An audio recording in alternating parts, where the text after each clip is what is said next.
पाकिस्तानचा स्वातंत्र्याचा पहिला दिवस 14 ऑगस्ट 1947 का साजरा केला?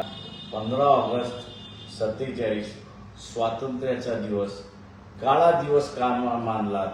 रोखठोक प्रकाश आंबेडकर आरएसएस हे संविधान मानत नाहीत. पाकिस्तानचा स्वातंत्र्य दिन म्हणजेच 14 ऑगस्ट आरएसएसने साजरा केला आणि भारताचा स्वातंत्र्य दिन 15 ऑगस्ट हा दिवस काळा दिवस म्हणून मानला गेला व आरएसएसच्या मुख्यालयावर तिरंगा फडकवला गेला नाही, असा थेट सवाल निर्भीडपणे प्रकाश आंबेडकरांनी आरएसएसला विचारला आहे. याचं उत्तर आरएसएसला सहकार्य करणाऱ्यांनी विचार करावा.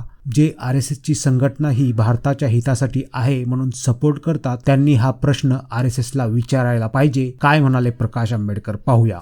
आज अनेक मीडियावरती असणारं आरएसएसला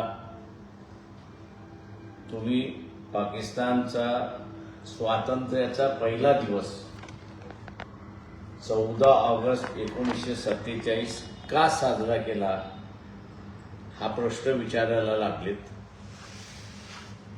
आणि भारताचा 15 ऑगस्ट 47 स्वातंत्र्याचा दिवस काळा दिवस का मानला याचा आता खुलासा विचारायला लागलेला आहे.